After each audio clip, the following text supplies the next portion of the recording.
lounging, son. All right, welcome back to the Comic Lounge. My name's Ryan. Back with me again, my boy Mario. And this time we are going to be talking about the latest Reckless book, The Ghost in You, by a couple people you may have heard of, Ed Brubaker and Sean Phillips. And Jacob Phillips. And Jacob Phillips on colors. Obviously, if you've been watching this channel or you've watched any of the videos on this channel, we have talked a lot about Ed Brubaker. There's been a lot of Brubaker and Phillips coverage. Spoilers, we really like Brubaker in general. He might be my favorite writer. I don't know. He is my favorite. Maybe he's my favorite writer. I'm joking. He is my favorite writer. I don't think he puts out a bad book. I think that there's very few creators I will blindly buy a book. I don't even need to know the name. You could just say there's a new Brubaker book out and I'll give you my money. Don't need to know what it is. Just get it. And I think that these Reckless books, I think I did a video on the first one with Dylan, but I love this switch of format that they've gone to with these single hardcover books that are released 3 to 4 times a year. I guess I don't know exactly how long it was between the first and fourth book, but at least 3 a year.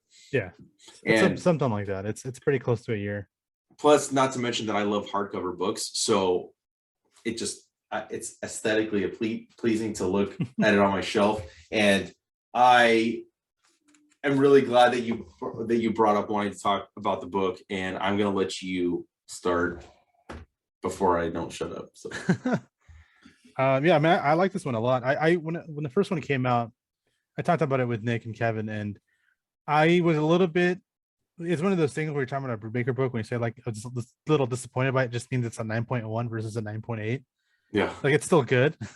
That was my takeaway. Good. That was my takeaway too. The first one, I was a little bit like, this is good, but this isn't quite like what I typically like from him. And I think part of it was that I liked the other ones because they were typically longer. Something like Kill or Be Killed was more like 20 issues. And with that much time, you get to really, really kind of develop the characters, develop what the story is. And with the first book, because these aren't that thick, they're not short. There's like the equivalent of what, maybe like 5 issues? I'd say 5. Something like that. It's the first 5 issues. I was like, I liked it, but I didn't feel like I got as much out of it as I typically do. But I even said back then that once you get into book 3, which is now looking at about 15 issues, well, I changed my mind. And now that we're in book 4, I completely think it did. Because it did exactly what I was hoping it would do. Is that every book has its own crime story, but at the same time, you're getting to know the characters more and more and more. Yeah. And with this one, obviously, we take focus out of Ethan into Anna. Yeah, who I've always really liked Anna's character. Yeah, and I really like their character. I really like the relationship, and I really like the relationship. They kind of goes up and down as the years go on. And I think he had mentioned he wanted to do a book about her and kind of more focus on her. And I love this one a lot. I think I kind of distanced it out more because it had kind of like a horror vibe to it. Yeah, where you have this idea of like this haunted house.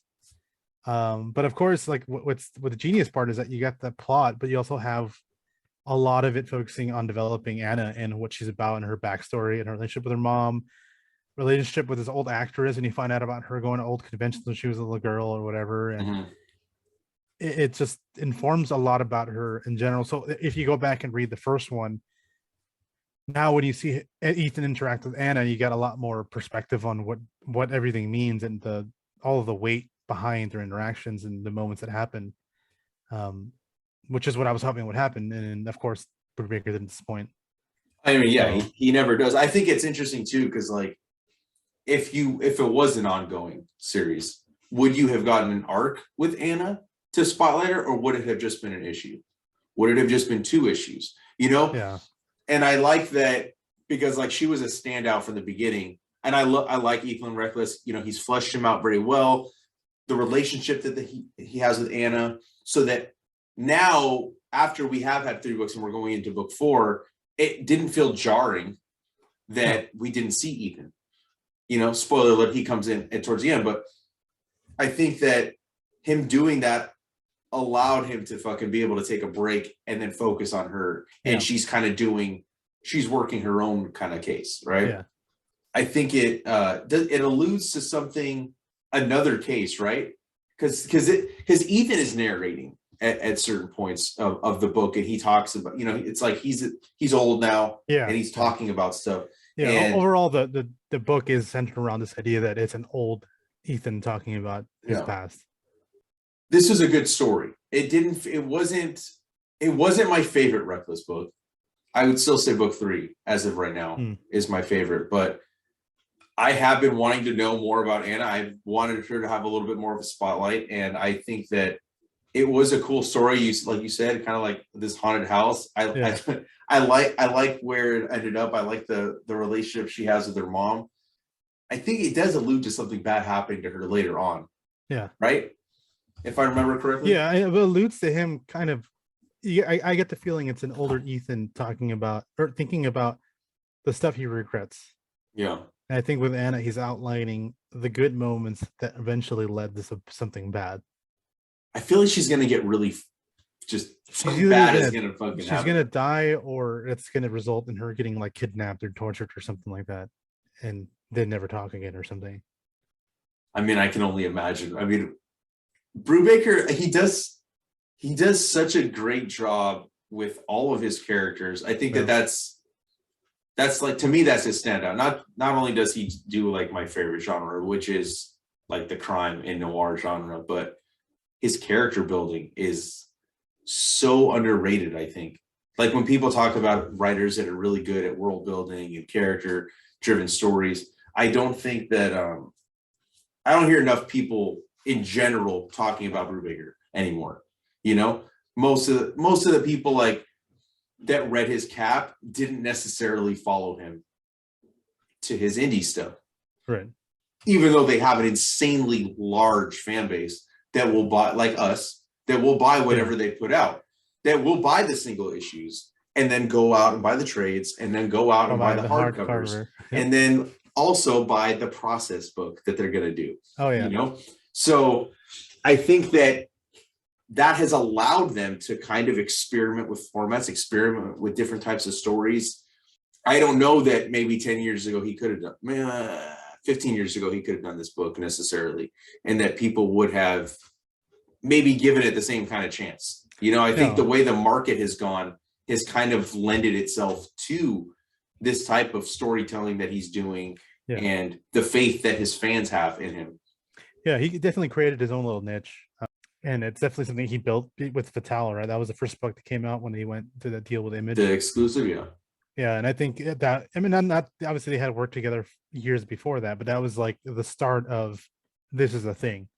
We have a partnership, we're working with Image, and you can expect every so often a new book will come out. And I think he's talked about in his newsletter that every time he puts out a book, it sells more and more every time. Mm-hmm. So he's created this fan base of people that are like us, who are like, you and Phillips are on it, I'm buying it. I don't care what it could be about. I don't know, a fucking raccoon solving mysteries in somewhere or something. I'm like, I'll buy the. I'd buy that book, yeah.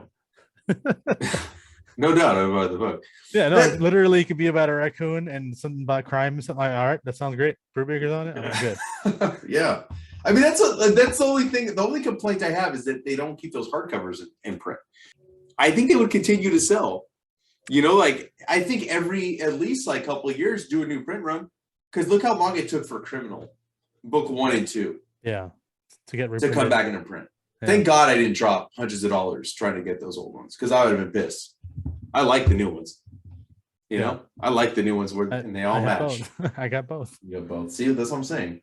We'll buy anything with their name on it. Yeah, I'll just keep buying it over and over again, just so they match.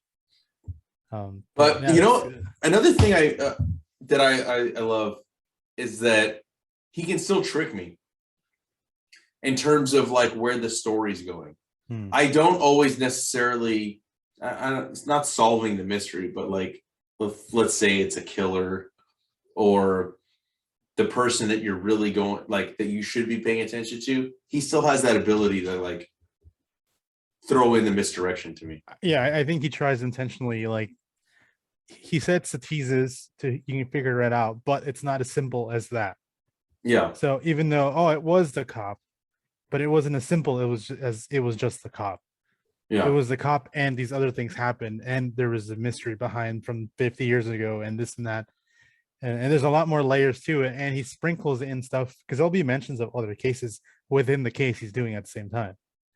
Which makes us feel like it's endless. Like that there's no end in sight for where he could take this book, because even something as simple as like one fucking, not word balloon, but you know what I'm saying? Like one little box of text alluding to another case could be an entire book, an entire Reckless book that he can expand on and build from.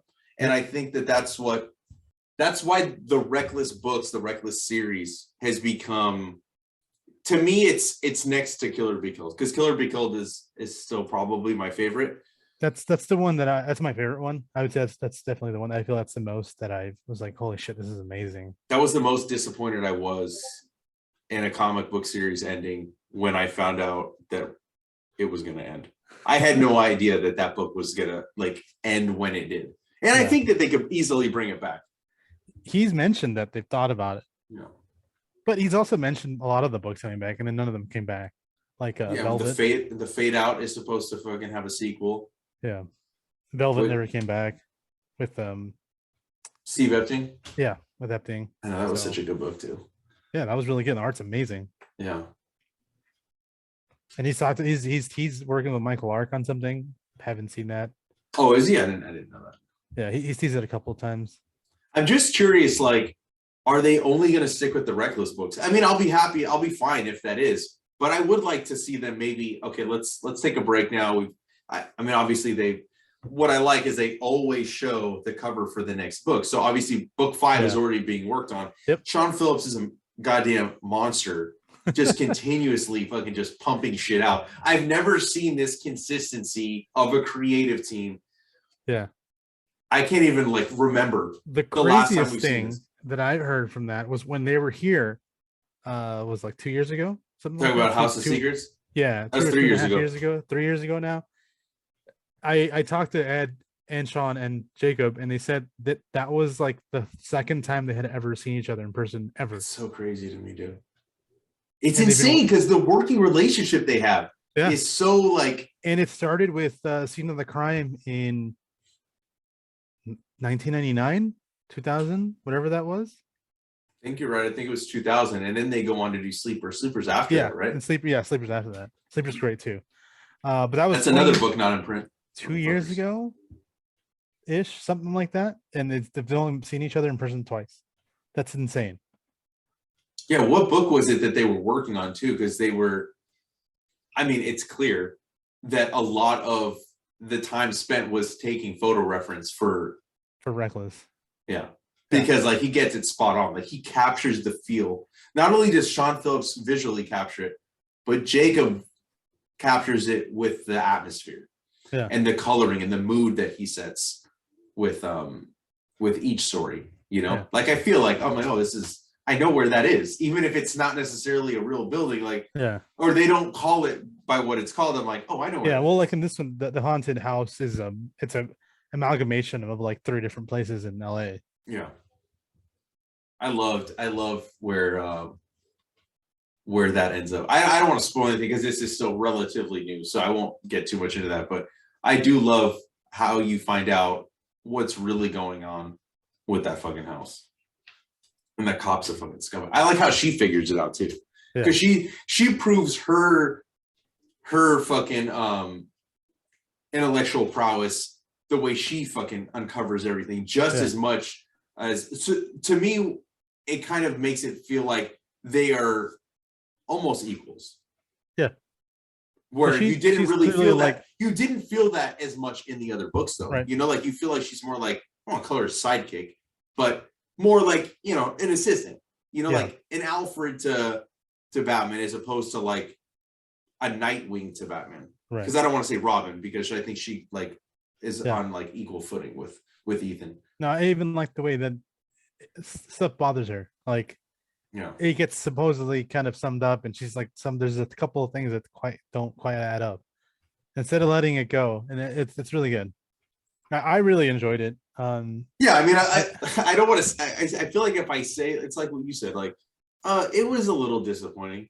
I don't want to say it was a little disappointing, and I made it seem like I didn't like it, but to me, it's still like a 9 point something out of 10. So I don't think I could ever rate anything by him less than a 9 point something. But I as much as I wanted to learn about Anna, for some reason that third book just really stood out to me. I really dug It was more. I think they were more intense. Yeah. This was a little quieter of a. It's a little bit slower. It's obviously because Anna's just not dealing because there's no physicality to it.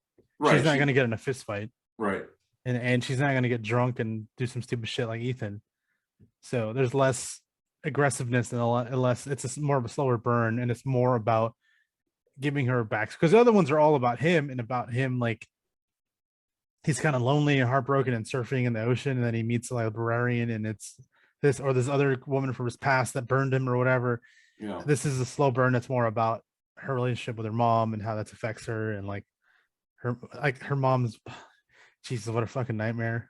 Yeah. I mean, it kind of makes you like, I'm like at the end of it, I wouldn't mind getting more stories with just Anna, but I wonder if the next time we see an Anna Poca story, is it going to be like the really fucked up story, or will he not kind of see like, I mean, obviously the sales are there. I don't think that the sales dropped with this book. So I would love if maybe every 3 books, it was about her. We get another book with Anna. Yeah, and I wonder when they're going to take a break. I don't see them doing this for like 6 years straight. I can see getting to book 5 or 6 or whatever, and then being like, all right, we're going to take a break because we're kind of tired of this.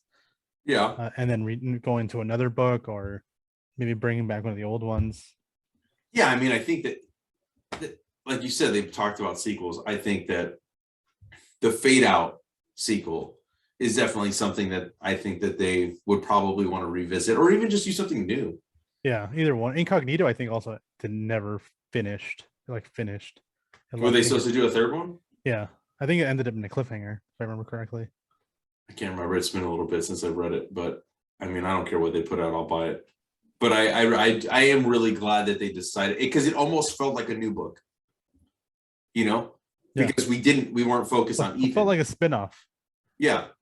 But not in a good way, but just its tone is a little bit different. Yeah, I think that's how they stay engaged. They every once in a while they have to do something just a little bit different than what you're used to getting, because it didn't feel like the first 3 at all to me.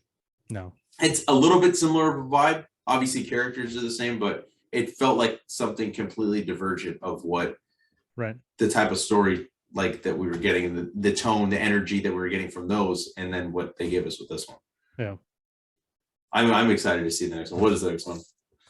It didn't say when it's coming out. I don't remember. I mean, I think he mentioned it on a newsletter already, but I don't remember. I don't even pay attention all that much anymore. Oh, yeah, follow me. Oh yeah, October. Follow me down.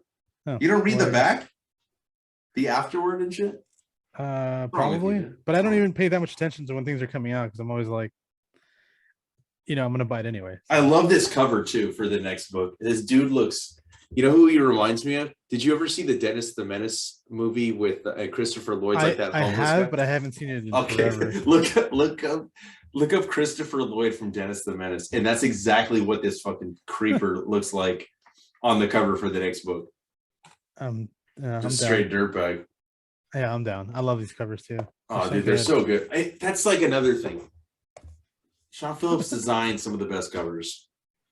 Every single one of these is fucking good. I love these covers so much for all the books, like Incognito and Fade Out, all of them. Kill or Be Killed. Like sometimes it's just simple. It's just the dude in a red mask. He has a very good design sense. I like those movie posters that he redoes too. Have you ever seen him share those on his Instagram? I love those. I don't know. I hope we didn't spoil anything. Yeah, I don't think we did. I know this book's relatively new. If you haven't, that's another thing before I my last thoughts. Each one of these books you can jump in. I love that they don't number them. They each can stand alone completely by themselves. And you could start with this one, you could start with book 2. Or you can start with book 3. Like, it doesn't matter where you come into this. I mean, it would be interesting to see if somebody started with this first, because they don't number them. So if you're just going off, you're looking at a bookstore or a comic book store or wherever, you just pick it up. You could just pick it up. I mean, it says it on the back that it's the 4th book, but if you're just looking at the spine, you don't see it. I also love that Kareem Abdul-Jabbar had a goddamn quote. Laker legend Kareem Abdul-Jabbar. It's so weird. It'd be interesting if they did something like this for Criminal. Like if they wanted to take a break, just do Criminal books too. I think every book they do should be like this from now on. Yeah. Because I hate waiting month to month for their stories, you know? Because I got into Criminal. I mean, we did a video about the first issue of Criminal when it was at Marvel under the Icon imprint. Mm-hmm. But from there, I went straight into the trades. So I jumped back into getting single issues after it was already on what would be volume 6, I think, where it was those when they did those magazine size formats. Yeah. So I started getting those, but before that I had the first 5 volumes in trade paperback, and going to single issues was hard. It was very hard, especially that last one, The Cruel Summer, waiting each fucking time for that issue. Like, I like the backup material though. I like the singles. I like looking forward to it. Yeah, I mean, I also don't mind looking forward to this every 3 months. So, you know, I get it with the back. I do love the recommendations, but that's what his newsletters. And then there was always a couple of art pieces from Phillips, because he would do an art piece for the essay, right? And there'd be a little letter page or a little thing from Brubaker. So I look forward to that every issue. But I know I just don't like waiting. I'm impatient. I'm impatient when it comes to certain stories. And I feel like but when I read it like this, it sits in my memory longer. Well, and it's also different. Like, I know Brubaker talked about, this is obviously not written with the issue in mind, so there's no breaks. There's no like specific, because even if you go back and read Criminal or one of those, you can tell where the issue broke. That's true. Yeah. With these, they don't have that because they're not thinking about like, oh, this is, the cliffhanger at the end of the second issue or whatever. That doesn't they need to do that. Yeah. So I think that's also why it's more satisfying. That's true. It flows very, very nicely like this. I love this book. What, you were going to say something else though, weren't you? Before I interrupted you? Oh no, I don't remember. All right, whatever. Sorry. Yeah, I think I mean I kind of want to like I said, I did the first book with Dylan. I'd kind of like to revisit the second and third book if you're down in the future. Of Reckless. Yeah. Yeah. Because I think that these are probably like every time it comes out, it's my favorite thing that month. Not even just that week. It's the best thing that I read that month. And I think that if you, I'm pretty sure most of the people listening and watching have some fucking knowledge of Ed Brubaker, whether it's his Marvel stuff or it's his Image stuff. But I think that, you know, he just continues to fire on all cylinders. Him and Sean Phillips. I highly, highly recommend checking out the regular series. Anything with their names on it, like I've said before, is, I mean, you can't go wrong. I mean, every time I've recommended a Brubaker book, I have people come back in the shop. Well, I mean, I'm not there full time anymore, but when I was there more, they would end up picking up anything and everything. They'd get one Brubaker book, and then they'd end up buying every single fucking trade that we had before long. And that's just a testament to how good their stuff is. So go pick up The Ghost in You and all the other stuff that Image has put out from Brubaker and Phillips. And that's all I got. And on that note, make sure you follow us on Facebook, Twitter, and Instagram at The Comic Lounge. Hit the like, follow, and subscribe button, bell icon so you're notified every time a new vid goes up. And on that note, we're out.